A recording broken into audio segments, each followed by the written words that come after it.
본문의 말씀은 어제 담임 목사님께서도 이렇게 설교해 주신 그런 말씀입니다. 어제 2장, 3장을 같이 담임 목사님께서 해주셨는데 오늘 이 본문의 말씀이라 또 여러분과 함께 다시 한번 나누고자 합니다. 미가서 전체의 구조를 보면 1장에서 2장은 그 미가에게 주신 첫 번째 예언, 하나님은 선택된 남은 자를 예루살렘에 모으신다라는 예언이고, 3장에서 5장은 두 번째 예언입니다. 하나님은 정결해진 남은 자에게 예루살렘의 이전과 통치권을 회복시켜 주신다. 6장에서 8장은 세 번째 예언이죠. 하나님은 죄 지은 백성 가운데서 남은 자를 용서해 주신다. 이런 구조로 미가서가 이렇게 진행되고 있습니다. 오늘 1장 3장 1절에 보면은 본문은 하나님께서 그 통치자들에게 원하시는 것이 뭐냐, 그것은 정의를 아는 것입니다. 1절에 정의를 아는 것입니다. 그럼 하나님께서 말씀하시는 정의는 무엇인가? 그것은 하나님의 말씀이 이스라엘 공동체에 바르게 이행되는 것입니다. 그러나 그들은 돈 또는 개인적인 유익을 위해서 하나님의 정의를 외면했고, 그리고 그 모습을 하나님께서 이렇게 평가하신 것이 2절 3절의 말씀입니다. 2절 3절에 보면 유다 지도자와 재판자의 탐욕스러운 모습이 동족을 잡아먹는 연회에 비유되고 있는데요. 여기서 부패한 관료가 휘두르는 그런 경제적인 칼날과 또 개걸스러운 그런 식욕에 백성들이 희생당하고 있는 모습이 보입니다. 살코기를 준비하고 골수를 빼내기 위해서 뼈를 부수는 그 과정에 대한 그 사실적인 묘사는 기근이나 군대의 포위 기간에 살아남기 위해서 어쩔 수 없이 행해졌던 일들에 기초하고 있을 거예요. 우리 4절에는 하나님의 이런 자들에게 하나님의 심판이 예언되고 있는데, 피지배자들이 자비를 호소하였을 때 무자비한 통치자들이 불쌍히 여기지 않았던 것처럼 심판의 때에 그들이 하나님께 부르짖을지라도 응하지 않겠다는 이렇게 이 선언은 무슨 뜻이냐? 하나님의 자비를 거두신다는 의미입니다. 너희들이 이런 자들이 하나님께 자비를 구했을 때, 호소할 때 하나님께서 응하지 않으신다는 거예요. 그러나 우리가 반드시 알아야 할 것은 그 죄악의 심판의 모습은 고통이 아니라 그 속에 하나님이 계시지 않는다는 거예요. 우리가 하나님 없는 삶 생각을 해보셨습니까? 나에게 하나님이 없는 삶 어떻겠습니까? 우리에게 하나님이 계시지 않다면, 내가 그러한 암흑 속에서 살아가고 있다면 그것과 같은 고통이, 그것과 같은 처절한 심판이 어디에 있겠습니까? 5절에서 7절에 보면 실패한 선지자들, 거짓 선지자들에 대한 그런 예언의 말씀입니다. 기대를 저버리거나 실패한 예언자는 더 이상 하나님에게서 아무 말씀도 들을 수 없는 이들을 말하지요. 하나님의 음성이 들리지 않고 하나님의 말씀을 들어도 깨달아지거나 믿어지지 않고, 여러분 혹시 우리가 그런 상황에, 그런 지경에 처할 때가 가끔은 있지 않는지 한번 돌아보는 이 시간 되었으면 좋겠습니다. 아모스 8장 11절에서 13절에 보면 하나님의 말씀을 듣지 못하는 영적 기근에 대해서 말씀하고 있어요.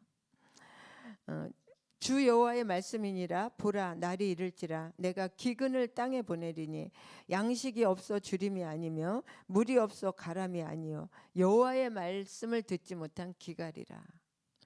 12절에 보니까 사람이 이 바다에서 저 바다까지, 북쪽에서 동쪽까지 비틀거리며 여호와의 말씀을 구하려고 돌아다녀도 얻지 못하리니 그날에 아름다운 처녀와 젊은 남자가 다 갈아요 쓰러지리라. 이렇게 말씀하고 있습니다. 마태복음 4장 4절에서도 예수께서 사람이 떡으로만 살 것이 아니요 하나님의 입으로 나오는 모든 말씀으로 살 것이니라.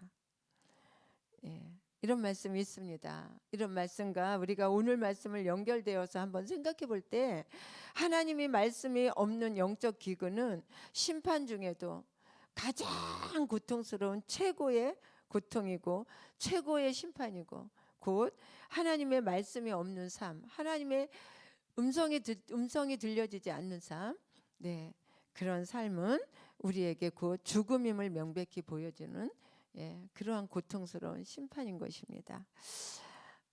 여러분, 우리에게도 이러한 영적인 기근에 목말라 할 때가 있지 않습니까? 듣고 싶어도 깨닫고 싶어도 말씀을 보아도 들리지 않고, 말씀을 들어도 들리지 않고, 계속 말씀이 튕겨져 나가는 그런 영적인 기근의 때, 그런 때가 있지 않는지 오늘 이 아침에 돌아보는 시간 되기를 축원합니다. 그런데 이런 일이 왜 일어났을까요? 이런 영적인 기근이 왜 일어났을까요? 그것은 하나님이 일러주신 것을 기꺼이 전하기보다는, 하나님이 말씀하신 것, 하나님의 예언을 기꺼이 전하기보다는 현혹시키는 예언을 팔아먹는 예언자의 탐욕 때문에 일어났다는 거예요.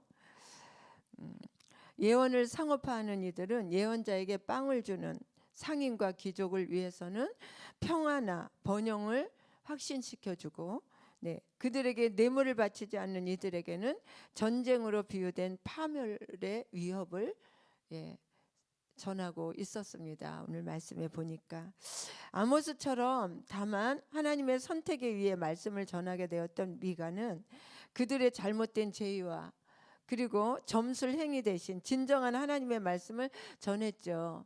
이 시대의 아수르 예언자들은 종종 왕궁에 고용되어서, 그러니까 예언자들이 왕궁에 고용된 예언자죠.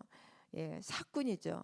체제의 정당성을 해주는 그러한 역할을 하도록 되어 있었는데, 이들은 자신에게 경제적인 유익을 가져올 만한 내용을 구별해서 예언하는 것을 서슴지 않았다는 거예요.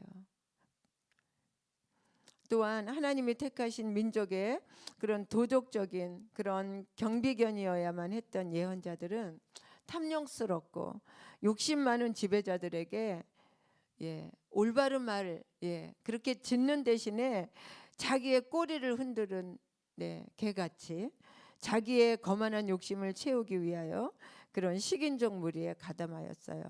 여기서 먹는 것은 이 두 부류의 모든 돈을 사랑한다는 표시죠. 돈 때문에 뇌물을 받고 예언했다는 거예요. 이런 자들은 하나님이 떠난다는 무서운, 하나님의 음성이 들리지 않는 그런 무서운 심판을, 그런 고통의 심판을 받게 된다는 것이죠. 12절에 보니까 농사를 짓기 위한 땅은 먼저 완전히 바위 부스러기를 제거해서 깨끗이 만든 후에 쟁기를 갈아서 농작물을 심었어요. 이 은유는 도시와 그 기초가 얼마나 철저하게 파괴될 것인지를 역설하고 있습니다. 아수르 군대는 이 도시를 갈아엎어서 원래의 경작지 상태로 되돌려 그렇게 놓을 것입니다. 이 예언은 미가의 생전에 이루어지지 않았어요. 그래서 예레미야가 이 예언을 계승했고, 그가 성문 재판을 받을 때 장로들이 예레미야 26장 18절에 보면은 장로들이 이 말씀을 인용한 것을 볼 수 있습니다. 이 사실은 후대에도 예언자의 예언을 계속 수집하고 연구했다는 것을 우리가 알 수 있습니다. 결론적으로 오늘 본문이 우리에게 주시는 교훈은 무엇일까? 돈을 사랑하는 것뿐만 아니라 하나님 외에 그 무엇도 우상이 되는 순간 우리는 하나님의 심판에서 벗어날 수 없으며, 또한 높은 자리에 있는 이는 그 권력에 취해 약탈할 것이고 하나님의 정의는 모두 무시할 것인데, 그렇다면 여러분, 나는 지금은 어떤가? 오늘 말씀에 비추어서 볼 때 나는 지금 어떤가? 가정에서나 직장에서나 사회에서 하나님의 정의를 세워가고 있는가? 우리가 항상 제가 기도할 때 하나님, 이 나라와 이 민족이 정의롭고 공의로운 나라가 되게 해주세요.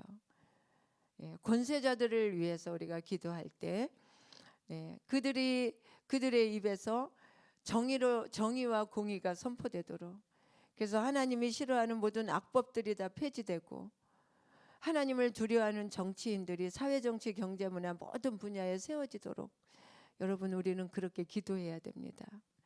그래서 여러분 기도할 뿐만이 아니라 나도 내가 속한 모든 공동체 안에서 하나님의 정의를 세워가고 있는지, 아니면 우상과 우리의 마음에는 보이지 않는 많은 우상들이 있습니다. 그러한 우상에 빠져서 우상에 붙들려서 내가 속고 있는 것은 아닌지, 아니면 세상 즐거움에 취해서 세상의 유혹과 즐거움에 취해서 그 정의를 모른 척하고 맡고 있는 것은 아닌지, 그러한 자리에 내가 서 있지는 않은지 여러분 이 아침에 깊은 묵상이 있기를 주의 이름으로 축원을 드립니다. 만약에 여러분 그렇다면, 내가 그러한 자리에 조금이라도 내가 서 있다고 느껴지면 여러분 속히 회개해야 합니다. 하나님께서 자비를 걷어가시기 전에 오늘 말씀에 보니까 하나님께서 이런 자에게 자비를, 이런 자가 구할 때라도 하나님은 응답하지 않으시고 하나님은 울려주지 않으시고 자비를 거두어 가신다고 하십니다. 하나님께서 자비를 거둬 가시기 전에 우리는 속히 회개하고 십자가 앞에 무릎을 꿇고 돌아서야 될 것입니다. 하나님의 말씀 앞에 우리는 돌아서서 무릎을 꿇어야 될 줄로 믿습니다. 그리고 8절의 말씀처럼 각자의 자리에서 성령을 사모하며 우리가 그 정의를 세워가기 위해서 기도해야 될 것입니다. 하나님은 정결해진 남은 자에게 예루살렘의 이전 통치권을 회복시켜 주신다는 그 미가 선지자에게 임한 두 번째 예언, 그 예언을 기억하면서 내가 정결해진 남은 자가 되기를 기도하는 이 아침 되기를 축원합니다. 1절에서 3절에 보니 말 하나에 사람 목숨이 오고 가는 권세자들과, 5절에 보니까 받은 돈의 양에 따라 평강 또는 환난을 예언하는 선지자들에게 하나님이 너희를 버릴 것이다. 너희는 더 이상 권세의 자리를 유지할 수 없을 것이며 다시는 예언이나 환상을 보지 못할 것이다 하고 하나님의 영으로 충만해서 담대하게 말하는 미가의 선포를 들으면서 여러분 이들은 두려웠을까요? 아니면 권세도 돈도 인맥도 없는 미가의 그런 말씀은 가소롭게 들렸을까요? 여러분 생각해 보아야 합니다. 우리가 하나님의 말씀을 들을 때 어떻게 듣습니까?